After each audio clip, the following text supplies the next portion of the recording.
Professional Guidance for Psychologists in Preventing and Addressing Sexual Abuse.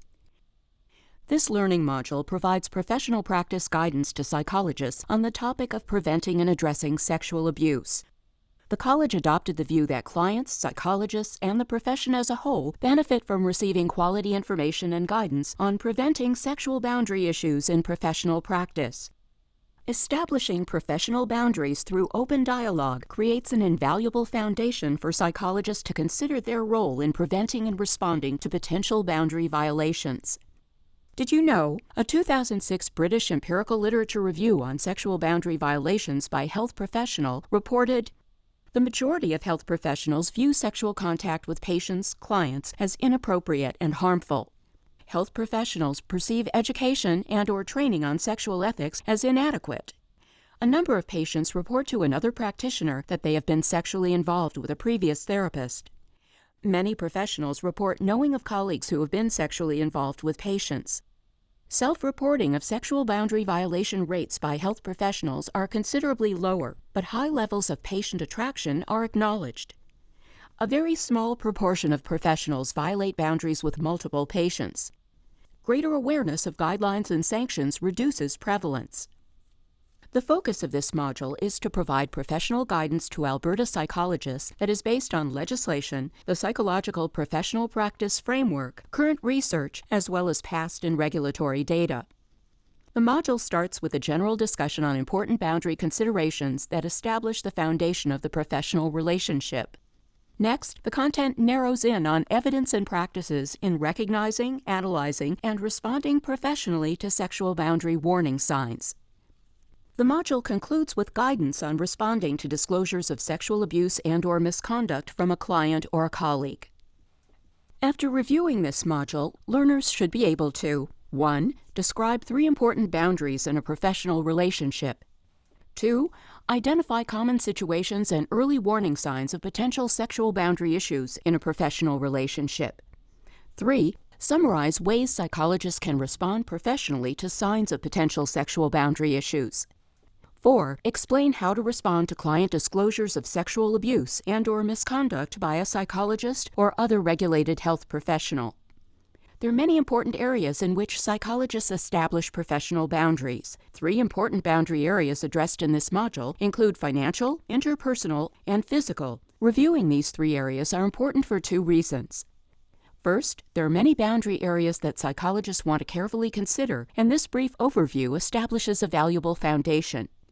Second, when an investigation is undertaken, it is common for several boundary areas to be identified as requiring additional care and attention.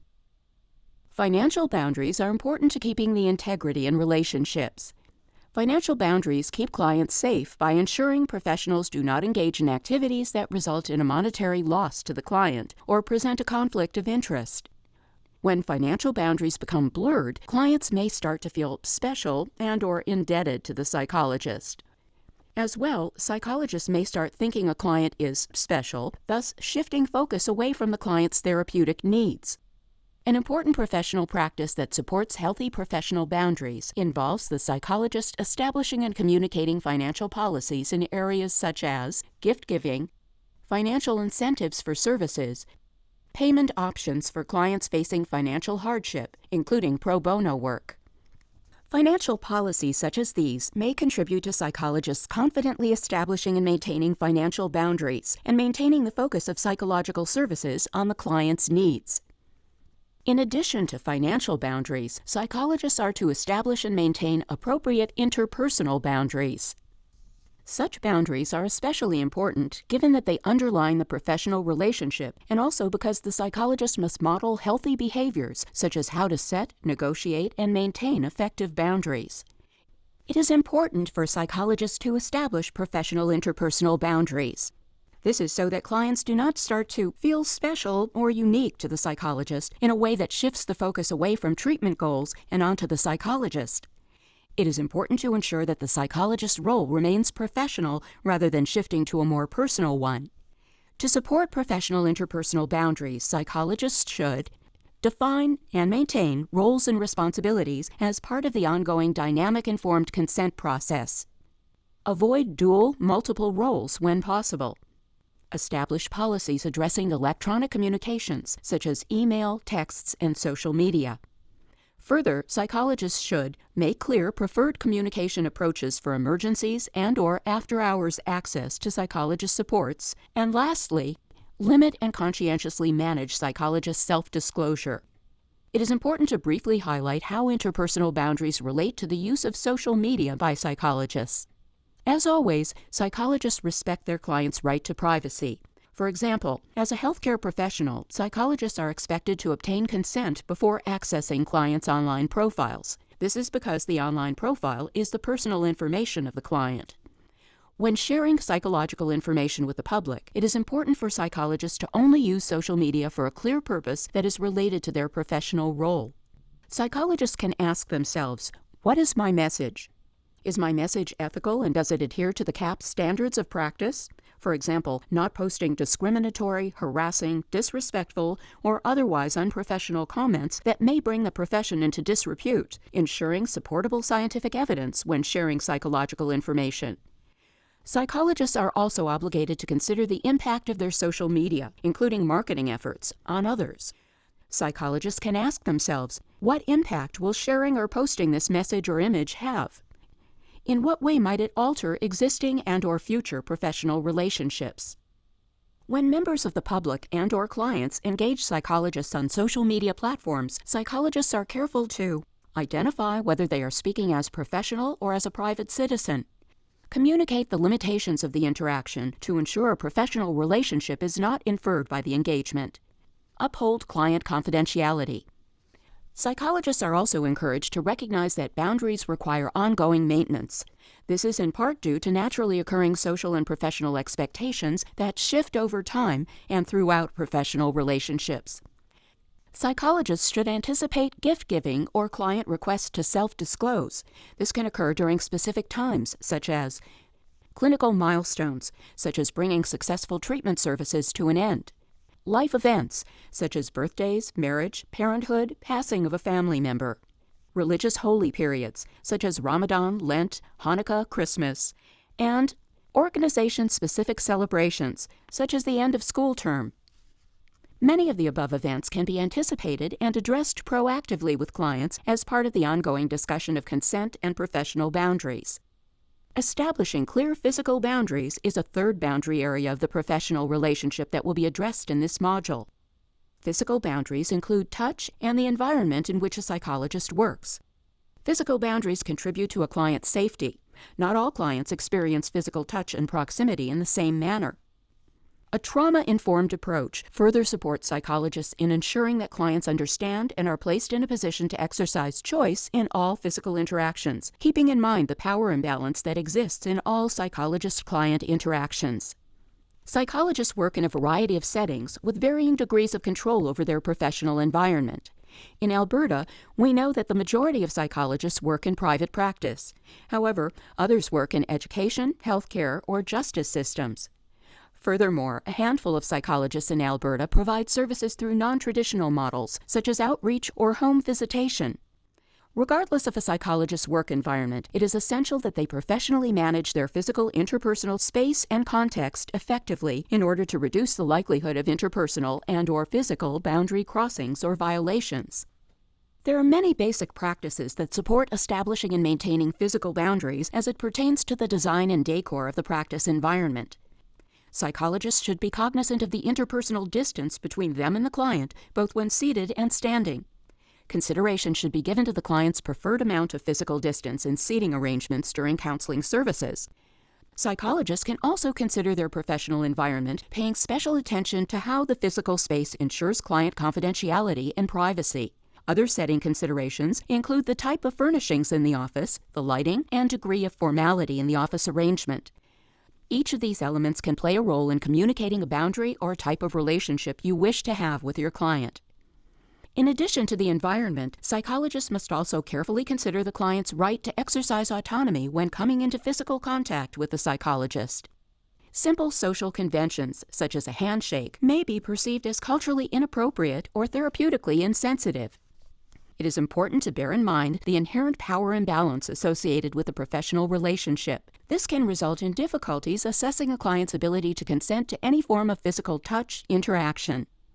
If psychologists are providing treatment that require touch, such as biofeedback, they should obtain initial and ongoing consent while monitoring client engagement, as client comfort levels may shift within or across sessions.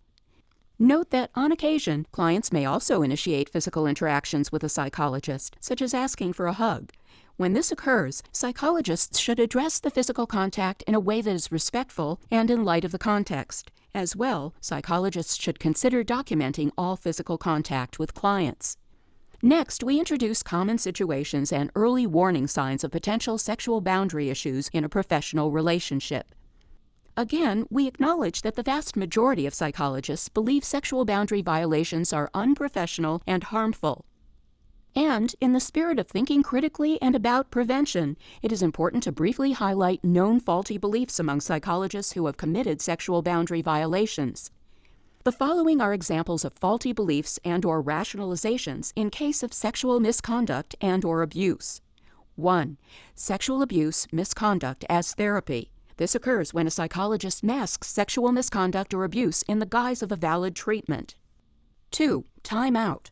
This is when a psychologist respects professional boundaries in the professional setting and pursues dual or multiple roles outside the therapeutic hour or setting. 3. Hold me. This is where a psychologist exploits a client's desire for non-erotic physical contact. 4. True love. This is when a psychologist rationalizes and justifies their sexual boundary violations with a client as true love or legitimate mutual attraction. 5. It just got out of hand. This happens when the psychologist does not address the emotional closeness that can arise in a professional relationship with sufficient attention, care, and respect. Currently, there is no agreement in the literature regarding the specific personality characteristics in a healthcare professional that are known to be predictive of sexual boundary violations. There are, however, some established clinician factors that have been related to sexual boundary violations. These include a life crisis or transitions, such as retirement or job change, illness, loneliness, seeing a specific client as special, taking pride in work that results in not accessing supervision or consultation or referral, working in a small enclosed community, denial, unresolved personal sexual issues, lacking formal education or training on sexual boundaries, and finally, being unaware of guidelines and policies on sexual boundaries. In addition to reflecting on these known factors, psychologists are also encouraged to reflect on their own personal histories, including but not limited to personal, vicarious, and/or cumulative trauma, cultural and religious background, and situational factors, stressors that may intrude on professional judgment. It cannot be emphasized enough that psychologists are obligated to rely on professional insight and self and interpersonal awareness to ensure appropriate boundaries are established and maintained at all times. The following are examples of psychologist behaviors that could possibly blur boundaries. Note that some of these examples would meet the criteria for boundary crossing and even boundary violation. Favoring a client over others. Maintaining communication with a client when psychological services have been terminated. Accessing and/or providing access to personal social media accounts, increasing personal disclosure to a client, accepting gifts of significant value and worth to a client, and/or providing a client with personal contact information.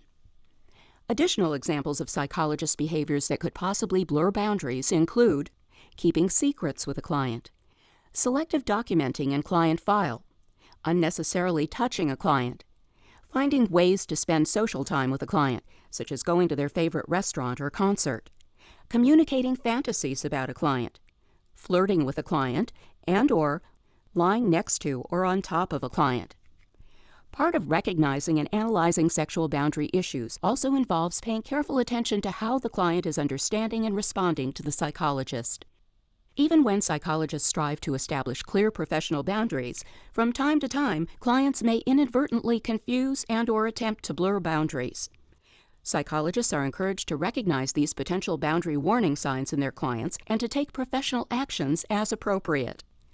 The following are examples of client behaviors that psychologists would want to address and document. Asking for services during non-traditional business hours, requesting professional services be delivered away from a professional office environment, for example at a restaurant or other informal setting, including going for walks. Offering extensive praise to the psychologist, for example, "You are the best, you are the only person who truly understands me." Asking the psychologist for personal details. Attending activities and/or events where the psychologist might be present. Additional examples of client behaviors that psychologists would want to address and document include offering gifts of significant value worth to the psychologist, attempting to touch the psychologist in an overly friendly manner, sharing sexually explicit jokes, stories, or fantasies, asking to terminate services or for a referral so they can date the psychologist. Now that we have reviewed known common situations and early warning signs of potential sexual boundary issues in a professional relationship, it is important to identify ways psychologists can respond professionally and proactively to signs of potential sexual boundary issues. Historical estimates from the literature report that many psychologists have reported feelings of sexual attraction to clients. While sexual feelings toward a client may arise, these need to be addressed in a professional manner consistent with a code of ethics and standards of practice. To be clear, experiencing sexual attraction itself is not unethical. How a psychologist addresses their feelings of sexual attraction is important. Professional boundary issues arise when the sexual attraction compromises objectivity, results in a dual relationship, and detracts from the client's therapeutic goals. In addition to understanding the psychological constructs of transference and countertransference, it is also important for psychologists to confidently manage feelings of sexual attraction both towards and from a client. Past research indicates that psychologists who acknowledged sexual attraction to a client found themselves subject to criticism from their peers.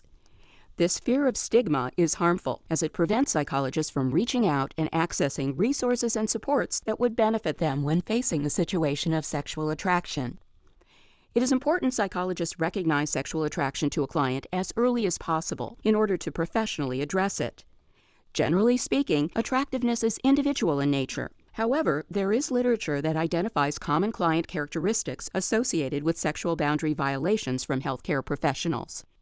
These common client characteristics included physical attractiveness, intelligence, kindness, disclosures of attraction. In the interest of prevention, a psychologist should pay attention to their own experiences and feelings if a client discloses sexual attraction. Research indicates a healthcare professional engages in a wide range of responses to a client's disclosure of sexual attraction. The psychologist may report feeling one or more of the following: cautious, uncomfortable, nervousness, flattered, guilt, anxiety, shame, embarrassed, vulnerable. Preventing sexual boundary violations requires psychologists to engage in critical reflective practices so that they may respond professionally and ethically if a client expresses feelings of affection. Questions that may help psychologists reflect upon whether they are experiencing confusion or blurred boundaries with a client include: do my actions have the potential for confusing the client and/or blurring boundaries already established? Are my decisions and behaviors necessary for the client to achieve their treatment goals? What can I do to ensure the client is aware that professional boundaries are important and need to be maintained at all times? Additional questions a psychologist may wish to critically reflect upon include: what personal vulnerabilities may I be facing that might compromise my objectivity? Are my actions consistent with what is routinely expected by a psychologist in this situation?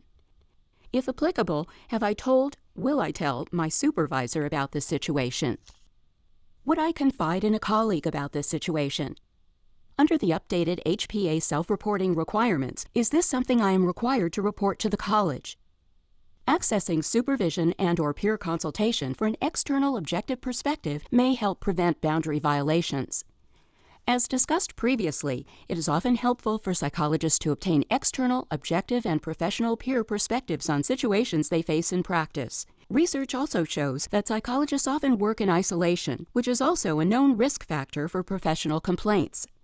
Supervised practice is an integral part of the registration process for the College of Alberta Psychologists. Registered provisional psychologists are expected to share feelings of attractions to or from the client with their CAP supervisors. Appropriate supervision ensures the safety and protection of the public by providing adequate and timely support and oversight to the registered provisional psychologist. Supervisors are an essential resource for registered provisional psychologists in identifying, analyzing, and responding to sexual boundary issues. Supervisors can support the registered provisional psychologists in developing skills and confidence in how to respond to sexual boundary issues with confidence and professionalism. They may use existing examples from practice or consider exploring hypothetical situations as appropriate and reasonable. Examples of supervisor-led activities include identifying warning signs in the client and/or the psychologist, reviewing written scripts addressing boundaries, including sexual boundaries, role-playing preventative responses to client and/or psychologist attraction, reviewing documentation of sexual boundary issues, debriefing sexual boundary issues with psychologists. Again, it is important to recognize that sexual boundary issues can arise at any time across one's professional career. In addition to the preventative steps already discussed in this module, psychologists may also wish to engage in critical reflective practices, which may include participating in peer consultation, practice groups, and/or seeking formal consultation when facing complex boundary situations. As well, psychologists are encouraged to engage in self-care activities, which may include obtaining psychological support for themselves when resolving the boundary issue. The fourth objective in this module is how to respond to disclosures of sexual abuse and/or misconduct from a client or from a colleague. As introduced at the beginning of this module, research suggests that many regulated healthcare professionals report knowing of colleagues who have been sexually involved with patients. Furthermore, evidence shows that a proportion of healthcare professionals violate boundaries with more than one client. Research also shows that greater awareness of guidelines and sanctions reduces prevalence. The impact of sexual abuse and misconduct committed by a health professional shows the potential for considerable and enduring harm. Client reactions to violation may include ambivalence, anger, self-blame, a sense of betrayal and exploitation, impaired ability to trust, and guilt. High levels of dependency on the offending health professional, confusion, and disassociation may also arise. The negative impact of sexual abuse by professionals can be exacerbated by a client's previous history of sexual abuse or similar trauma. Boundary violations not only harm existing professional relationships, but may impact the client's willingness to seek services in the future.